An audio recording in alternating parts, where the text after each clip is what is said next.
కొద్ది రోజులుగా మనకి తిరుమలలో జరిగిన అపచారం మనకి బయటకు వచ్చింది. స్వామివారి ప్రసాదం గత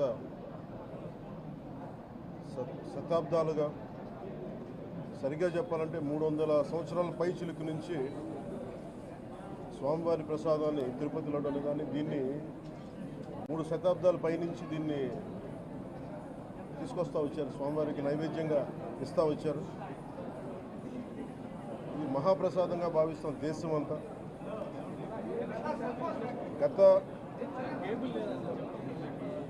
ఇది ఒక ప్రభుత్వాన్ని నిందించడానికో, దీని మీద రాజకీయ లబ్ధి పొందడానికో దీని వెనుక ఉద్దేశం లేదు. వైసీపీ పాలనలో టీటీడీ బోర్డుని కాన్స్టిట్యూట్ చేసిన విధానం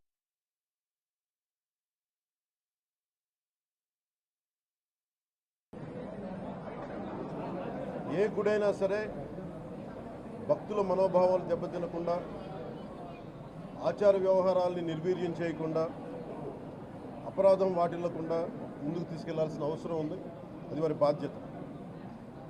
సో టీటీడీ బోర్డుని కాన్స్టిట్యూట్ చేసిన వైసీపీ ప్రభుత్వం 2019 నుంచి సంస్కరణల పేరుతోటి, అంతకుముందు చాలా తప్పులు జరిగినాయనే వాటితోటి చాలా మార్పులు చేర్పులు పట్టుకొచ్చారు. స్వామివారి పూజా విధానాలు మార్చేశారు. శ్రీవాణి ట్రస్ట్ అని పేరు పెట్టి దాని మీద 10,000 రూపాయలు టికెట్ పెట్టారు ఒక్కొక్క వ్యక్తికి. ఒక్కొక్క కుటుంబం వస్తే 5 మంది, 4 వస్తే తక్కువ కాకుండా వాళ్ళకి 50,000 రూపాయలు వసూలు చేసి టికెట్ మటుకు, బిల్లు మటుకు 500 రూపాయలకి ఇస్తూ ఉండేవాళ్ళు. ఇది నేను చాలాసార్లు, నాతో పాటు చాలామంది భక్తులు ప్రస్తావించారు, చాలామంది రాజకీయ పార్టీల ప్రతినిధులు దీన్ని ప్రస్తావించారు. అన్ని పార్టీలు ప్రస్తావిస్తూనే ఉన్నాయి, వేలెత్తి చూపుతూనే ఉన్నాయి. కానీ ఏ రోజు కూడా దాన్ని పట్టించుకున్న పాపాన్ని పోలేదు. అలాగే వైసీపీ పాలనలో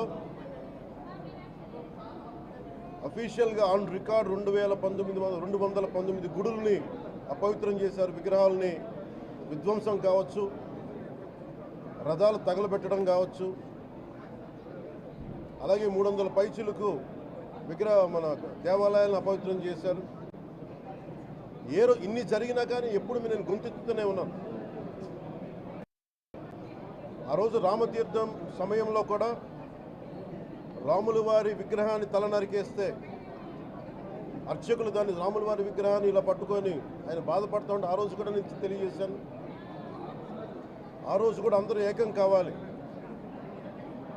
ఎవరి మతమైనా కావచ్చు, ఎవరి ప్రార్థనా మందిరాలు కావచ్చు, దేవాలయం కావచ్చు, మస్జిద్ కావచ్చు, చర్చి కావచ్చు, కానీ వారి మనోభావాలకి దెబ్బతినేలాగా దాడులు జరిగితే బయటికి రావాలి అని అందరూ నేను కోరుకుంటే, ఆ రోజున చిలకలూరుపేట నుంచి ఉండే ముస్లిం సమాజం సోదరులు కూడా బయటకు వచ్చి ఆ రోజున మద్దతు తెలియజేశారు.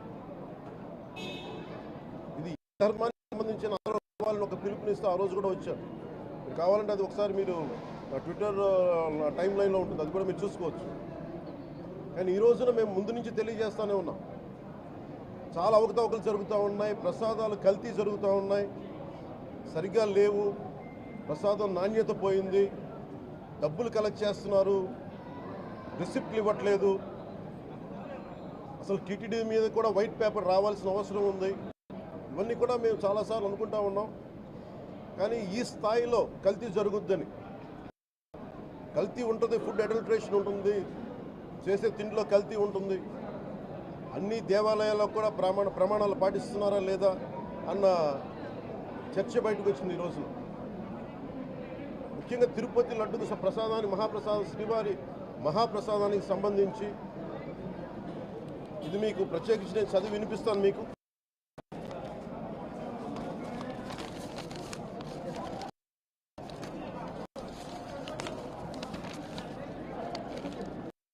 ఈ రిపోర్ట్ ప్రత్యేకించి centre for analysis and learning in livestock and food of the national dairy development board వారికి శాంపుల్స్ పంపిస్తే ఇది స్టాండర్డ్ వాల్యూ లిమిట్స్ ఎలా ఉండాలి అని వాళ్ళు చెప్పారు. ఏం చెప్పారంటే pure milk fat shall have a reading between 95.68 to 104.32, but all the ghee samples had values around 20, which means the ghee is highly adulterated. దాని సబ్సిక్వెంట్ టేబుల్లో సహజంగా నెయ్యిలో వ్యాపారులు కల్తీ చేసేది ప్లాంట్ బేస్డ్ కల్తీ జరుగుతూ ఉంటుంది. అదే తప్పు. అలాంటిది దీంట్లో ప్రత్యేకించి తెలియజేసింది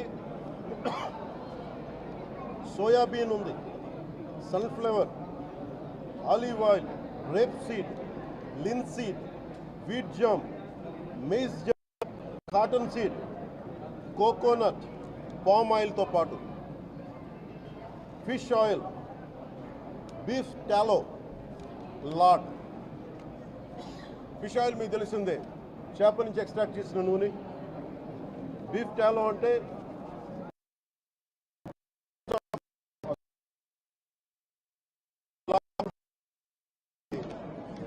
మన పందికి సంబంధించిన కొవ్వుని. ఇవి ఎక్కువ ఉన్నాయి. ఈ దారుణం ఏంటంటే శతాబ్దాలుగా పోరాటం చేస్తున్నాం అయోధ్య రామ మందిరం కోసం. దానికి కూడా వీళ్ళు 1,00,000 లక్ష లడ్లు ఇలా పిగ్ ఫ్యాట్ తోటి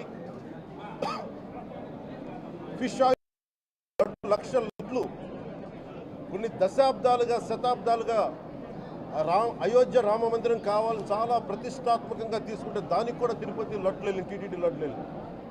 ఇది దేశం అంతా దీన్ని కదిలిపోయింది. ఈ రోజున ఇలాంటి అపవిత్రం జరిగింది. దీని గురించి ప్రస్తావిస్తే రిపోర్ట్లు బయటకు వస్తాయి.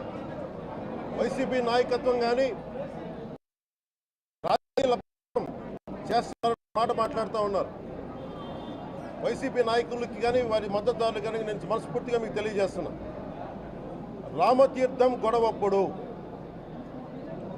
219 గుడుల్ని మీరు అపవిత్రం చేసినప్పుడు మీ పాలనలో ఒక సగటు హిందువుగా నేను గొంతెత్తి పోరాటం చేయాలి అంటే రోడ్ల మీదకి ఆ రోజే వచ్చామని గుర్తుపెట్టుకోండి. ఆ రోజు కూడా రామతీర్థం రాముల వారి విగ్రహాన్ని మీరు అర్చకులు చేసినప్పుడు ఉంది, కానీ ఆ రోజు కూడా దాన్ని రాజకీయ పరంగా మేము తీసుకెళ్ళా. దోషులకి శిక్ష పడాలి. వీళ్ళెవరో కనుక్కోండి, ఈ రోజు వరకు మీరు పట్టించుకోవాలా. ఇది మేము చెప్తూనే నిజంగా చేయాలంటే ఈ ప్రస్తావన ఎందుకు తీసుకొస్తున్నానంటే సమాజంలో అస్థిరత లేదంటే డిస్హార్మనీ క్రియేట్ చేయడానికి మేము లేవు ఇక్కడ. కానీ తప్పు జరుగుతుంటే, దాడులు జరుగుతూ ఉంటే, అపవిత్రం చేసుకుంటూ వెళ్ళిపోతే చూస్తూ ఎవరు కూర్చోం. తప్పు, అది కూడా తప్పు అవుద్ది.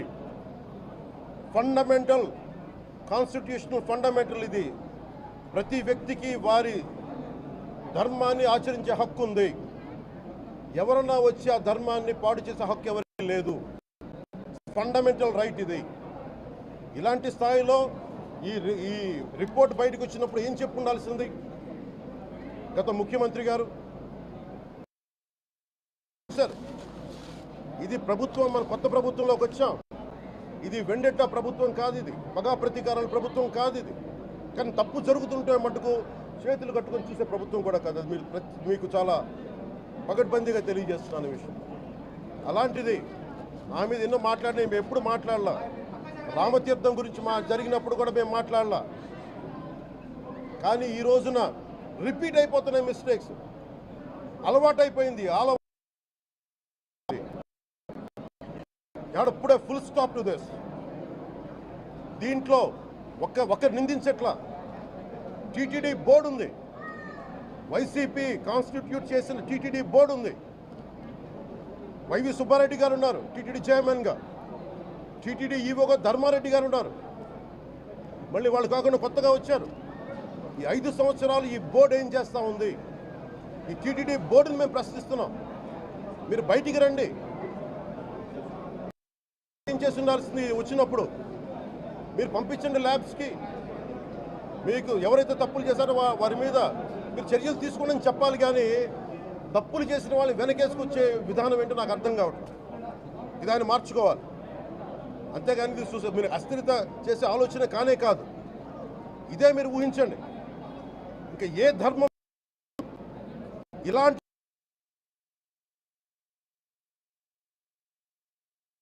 మీద జరిగిన దేశం అల్లకల్లోలం చేసేస్తారు. ప్రపంచం అంతా మాట్లాడతారు. గ్లోబల్ న్యూస్ అయిపోద్ది. కానీ దేశంలో కోట్లాది మంది హిందువులు అపవిత్రమైతే, ఈ ప్రసాదం అపవిత్రమైతే ఒక్కరు కూడా మాట్లాడకూడదు. ఇది సెక్యులర్ వ్యవస్థకు విఘాతం అంటే హిందువులకి మనోభావాలు ఉండవా? ఇది ఒక్కరు నిందించట్లా. అసలు మీరు ప్రస్తావన చేయకూడదు, ఇది తప్పు, ఇది మాట్లాడకూడదంటే ఎట్లా? ఇదే వేరే మతానికి మీరు అన్వయిస్తారా? నేను అన్ని మతాలని సమానంగా గౌరవించేవాడిని. ఇస్లాంని గౌరవించేవాడిని, క్రిస్టియానిటీని గౌరవించేవాళ్ళం మేమందరం. సనాతన ధర్మం అని మొత్తుకుంటున్నాం. దేనికి సనాతన ధర్మం అంటే? సనాతన ధర్మానికి ఒకరు ప్రారంభించింది కాదు. ఇది ఒక వ్యక్తో ఒక కూర్చోబెట్టి ఒకరు స్టార్ట్ చేసింది కాదు. ఇది కొన్ని వేలాది సంవత్సరాలుగా అన్ని మతాలని, అన్ని విశ్వాసాలని అలింగనం చేసుకున్న నేల ఇది. అలా దగ్గర తీసుకున్న ఈ నేల మీద ఇలాంటి అపవిత్రం జరిగితే, రిపీటెడ్గా జరిగితే, ఒకసారి కాదు 2 సార్లు కాదు, రిపీటెడ్గా జరిగితే ఇప్పుడు కూడా మాట్లాడకూడదంటే అది తప్పు చేసిన వాళ్ళం అవుతాం.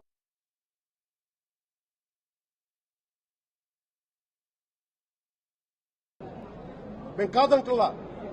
టీటీడీ బోర్డు అప్పుడు టీటీడీ బోర్డు బాధ్యత తీసుకోవాలి. పొలిటికల్గా వచ్చి అలంకారప్రాయంగా ఒక్కొక్కళ్ళు వచ్చేసి దర్శనాలకి టికెట్లు ఇవ్వడానికి మీరు బోర్డు మెంబర్స్ అవ్వలేదు. మీరు ఎవరు చైర్మన్ కానీ ఈవో కానీ. మీరు అక్కడ ధర్మాన్ని పరిరక్షించాలి. మీరు అక్కడ మీ ఇష్టాలకి మీరు కూర్చోబెట్టి మీ ఇష్టాలకి కాంట్రాక్ట్లు ఇచ్చుకోవడానికి మీరు టీటీడీ బోర్డుకి మీరు వెళ్ళలేదు. మీరు అందరూ, మీ అందరికీ బాధ్యత ఉంది. మీరు నిర్ణయించుకోవాలి. ఎవరికి కోపాలు రావు, ఎవరికి వేదన రాదు, ఎవరికి బాధలు రావంటే కుదరదు. వస్తాయి బాధలు, వేదన ఉంది, మాట్లాడతాం. మర్చిపోకండి ఎవరు. గత ముఖ్యమంత్రి గారు కూడా నేను చేస్తా ఉన్నాను, జగన్మోహన్ రెడ్డి గారికి కూడా. ఇదే చర్చికి జరిగితే మీరు ఊరుకుంటారా? ఒక మసీదుకి జరిగితే ఊరుకుంటారా? ఒక తిరుమలకు జరిగినప్పుడు ఎందుకు వెనకేసుకొస్తారు? రాకండి.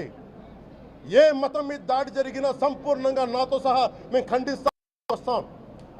ఇస్లాం మీద దాడి జరిగితే మేము మాట్లాడతాం. క్రిస్టియానిటీ మీద దాడి జరిగితే మేము మాట్లాడతాం. హిందూ ధర్మం మీద, సనాతన ధర్మం మీద దాడి జరిగితే కూడా నేను మాట్లాడతాను. ఇది మొదటిసారి కాదు, మేమందరం మాట్లాడతాం. ఇది ప్రాథమిక హక్కు. ఇది పరస్పర విశ్వాసాలను గౌరవించుకోవడం చాలా చాలా అవసరం. ఇది అందరికీ తెలియజేస్తున్నాను. ఇది దోషులకి కఠిన శిక్ష పడాలి. అలాగే ముఖ్యమంత్రి గారికి కూడా నేను తెలియజేసుకున్నాను, చంద్రబాబు నాయుడు గారికి కూడా క్యాబినెట్ మీటింగ్ జరగాలి, అసెంబ్లీలో చర్చ జరగాలి. అసలు టీటీడీ ట్రస్ట్లో ఎన్ని అవకతవకలు జరిగినాయి, దీని మీద కూలంకషంగా దీని మీద చర్చలు జరగాలి. అలాగే నిన్న అందరూ మీడియా పెద్దలు కూడా అడుగుతూ ఉన్నారు, పత్రికాధిపతులు కూడా అడుగుతూ ఉన్నారు, మీడియా వారు కూడా అడుగుతున్నారు, దీన్ని సిబిఐకి తీసుకెళ్లాలా లేదా అనేది. అది గౌరవ ముఖ్యమంత్రిగా నిర్ణయం తీసుకోమని. మీరు ఏ నిర్ణయం తీసుకున్నా క్యాబినెట్ మీ వెనకాల ఉంటుంది, ఉంటారు. ఇది ఇక్కడితో ఆగాలని మనస్ఫూర్తిగా నేను కోరుకుంటున్నాను. అలాగే 40 సంవత్సరాలుగా కర్ణాటకలోని గీ కంపెనీకి ఇస్తూ ఉన్నారు. 15,000 కేజీలు అవసరం అవుతుంది నెయ్యి, మనకి స్వచ్ఛమైన నెయ్యి. అలాంటిది వీళ్ళు 1000 రూపాయలు కొన్నదాన్ని వీళ్ళు 360 రూపాయలకే వస్తుందని చెప్పి ఎవరో మిడిల్ మ్యాన్ వచ్చి చెప్పారు. ఆ మిడిల్ మ్యాన్ ఎవరు?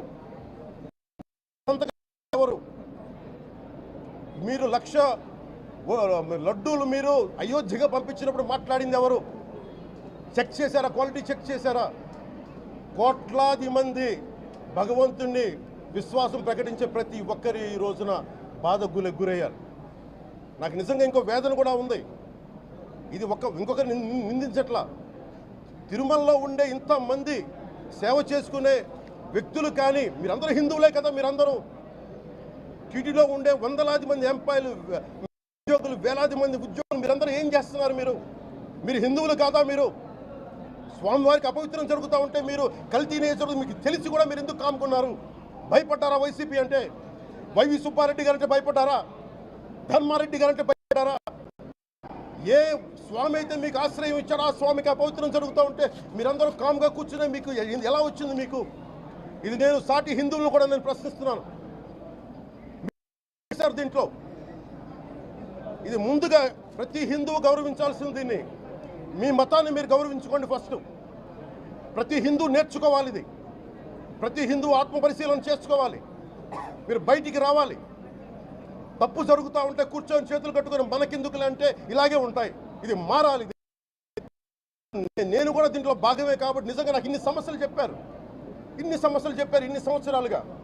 వైసీపీ మీద పోరాటాలు చేస్తున్నారు. రోడ్లు బాగలేదంటే మాట్లాడాం, రైతుకి సమస్యలు వస్తే మాట్లాడాం, గుడులు అపవిత్రం చేస్తుంటే మాట్లాడాం. కానీ ఏ ఒక్కరు కూడా బలంగా కూర్చొని టీటీడీ ఉద్యోగులు ఎవరైనా సరే ఇలా జరుగుతుంది అని తెలిసి కూడా కామ్కున్నారంటే మీరు మహా అపరాధం చేశారు. ఆ మహా అపరాధానికి నేను కూడా నాకు సంబంధం లేకపోయినా ఈరోజు నేను ప్రాయశ్చిత దీక్ష మొదలుపెట్టాను. ఈరోజు 11 రోజులు స్వామివారికి నేను క్షమాపణలు కోరుకుంటూ దీక్ష తీసుకుంటున్నాను. ఇది మారాలి, ఉండకూడదు అని కోరుకుంటూ సెలవు తీసుకున్నాను. నమో వెంకటేశాయ.